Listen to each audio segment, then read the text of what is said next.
दोस्तों नमस्कार। संघियों, जनसंघियों और आज के भाजपाइयों को अव्वल तो भारत के संविधान और कानून में कोई भरोसा नहीं है, लेकिन कानूनी दांव पैंच का इस्तेमाल अपने राजनीतिक प्रतिद्वंदियों पर कैसे किया जाता है वो बखूबी जानते हैं। यानी कानून का दुरुपयोग कैसे किया जाता है उन्हें मालूम है। पहली बार उनको मौका मिला जब 1977 में जनता पार्टी की सरकार आई। जनसंघ उसमें शामिल था। आरएसएस की जेपी के मूवमेंट में पूरी भूमिका थी और उन्होंने उस वक्त कानूनी दांवपेंच का इस्तेमाल किया, उसका दुरुपयोग किया। उसके कई उदाहरण मौजूद हैं। फिर अटल बिहारी वाजपेयी की सरकार आई। हालांकि उसमें अंकुश था क्योंकि कई राजनीतिक दलों को लेकर के वो सरकार चल रही थी। लेकिन जब से नरेंद्र मोदी की सरकार आई है तब से चाहे राजनीतिक प्रतिद्वंदी हों या वैचारिक असहमतियां रखने वाले बुद्धिजीवी हों या जनता, डेमोक्रेसी और संविधान के प्रति प्रतिबद्धता रखने वाले पत्रकार हों, इन सब पर कानूनी शिकंजा कसा गया है। दर्जनों पर तो एफआईआर है। सैकड़ों लोगों को पुलिस की प्रताड़ना का शिकार होना पड़ा है और राजनीतिक प्रतिद्वंदियों को कहीं तो ईडी के शिकंजे में, कभी सीबीआई के शिकंजे में, कहीं इनकम टैक्स के शिकंजे में, तो उन पुराने और नए केस में भी लगातार उन्हें फंसाने की कोशिश चल रही है। लेकिन जो नतमस्तक हो जाए, जो सरेंडर हो जाए, उस पर चाहे जितने भ्रष्टाचार के आरोप हों या वो चाहे जितना बड़ा अपराधी हो, ब्रजभूषण शरण सिंह जैसा या शरद पवार के भतीजे जैसा जिस पर भ्रष्टाचार के आरोप लगाए थे, उस अजीत पवार को वो डिप्टी सीएम बना देते हैं। लेकिन इस बीच में एक ऐसा व्यक्ति जो अडिग खड़ा हुआ है, निर्भय खड़ा हुआ है, जिसे लगातार तोड़ने की कोशिश हो रही है, लेकिन उसे जितना फंसाया जा रहा है वो उतना ही ज्यादा संघर्षशील और जनता के प्रति प्रतिबद्धता के साथ और ज्यादा मजबूती से खड़ा हो रहा है। मैं बात कर रहा हूं राहुल गांधी की। पिछले दिनों राहुल गांधी को गुजरात के एक कोर्ट से लेकर के और हाई कोर्ट तक मानहानि के मुकदमे में सबसे ज्यादा 2 साल की, अधिकतम 2 साल की सजा हुई और आनन फानन में उनकी संसद की सदस्यता छीन ली गई, उनका घर छीन लिया गया।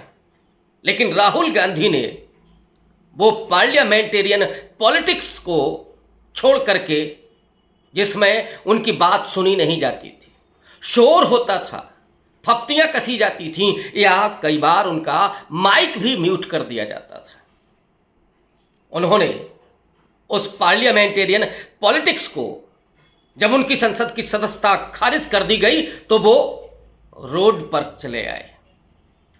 सड़क की पॉलिटिक्स, खेतों की पॉलिटिक्स, ट्रेन्स की पॉलिटिक्स, प्लेटफॉर्म की पॉलिटिक्स, लाइब्रेरी की पॉलिटिक्स, कारखानों की पॉलिटिक्स, इसे कहते हैं जनता की पॉलिटिक्स।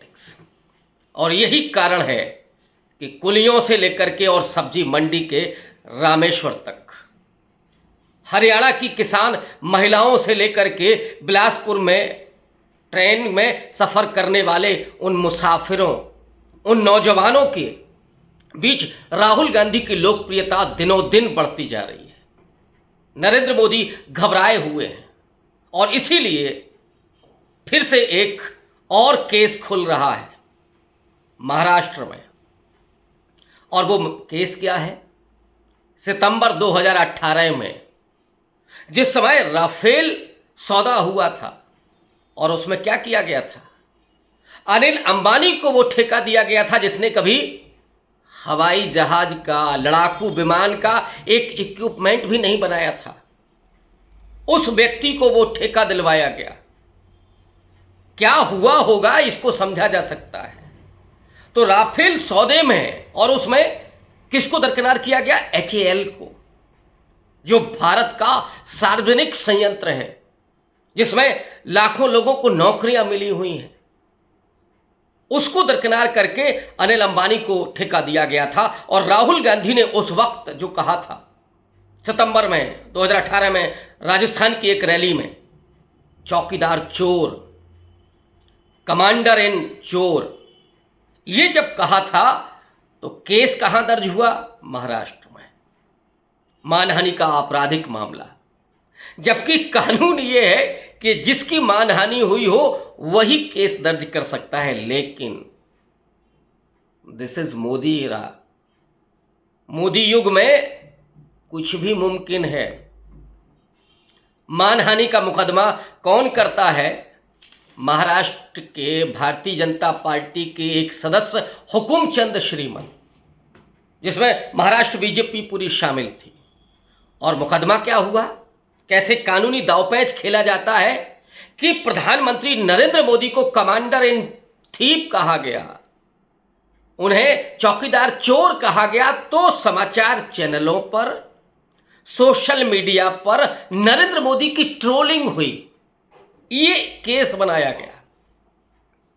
लेकिन राहुल गांधी ने जिस बात को बार बार कहा कि मेरा नाम राहुल गांधी है, राहुल सावरकर नहीं है, मैं माफी नहीं मांगूंगा। और ये केस अब फिर से खुल रहा है। हालांकि राहुल गांधी इसके काउंटर में हाई कोर्ट गए थे, बॉम्बे हाई कोर्ट। अब उसमें ट्रायल होना है और ये ट्रायल 17 अक्टूबर से। दोस्तों, ये संघी, जनसंघी, भाजपाई, ये जब फंसते हैं तो माफी मांग करके भाग जाते हैं।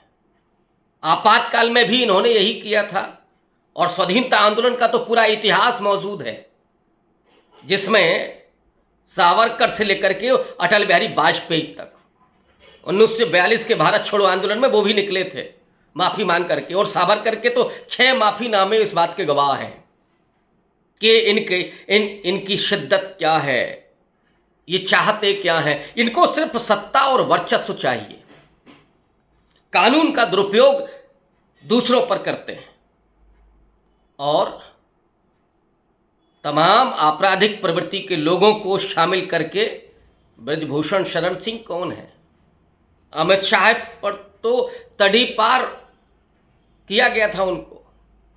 ऐसे अनेक नाम, दर्जनों नहीं सैकड़ों नाम आपको मिलेंगे जिन पर नरेंद्र मोदी आरोप लगाते हैं भ्रष्टाचार के। वो अजीत पवार महाराष्ट्र में डिप्टी सीएम हो जाते हैं। जो महिला यौन उत्पीड़न का अपराधी है, अभी तो पुलिस ने कह दिया है कि जब उसे मौका मिलता था वो यौन उत्पीड़न करता था। वो महिला आरक्षण बिल पास कराने में मेजे थपथपा रहा था। ये बेशर्मी की हद है।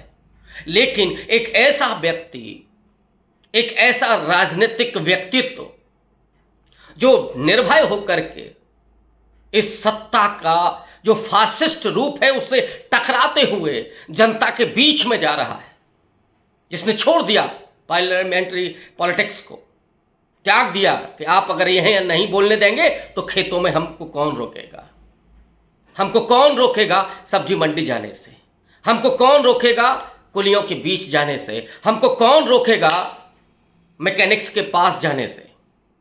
तो वो राहुल गांधी जिनकी लोकप्रियता दिन पर दिन बढ़ती चली जा रही है, अब उनको फिर से फंसाने की तैयारी हो रही है। क्या आने वाले 5 राज्यों के चुनाव और फिर लोकसभा चुनाव में राहुल गांधी को इसी तरह से प्रताड़ित किया जाएगा, उनको और मुकदमों में फंसाया जाएगा? कानून का दुरुपयोग तो इनसे कोई सीखे। लेकिन निर्भय राहुल गांधी शायद इनसे डरने वाले नहीं हैं। हाँ, कानूनी लड़ाई वो लड़ेंगे, लेकिन डिगने वाले तो वो कतई नहीं दिखाई देते।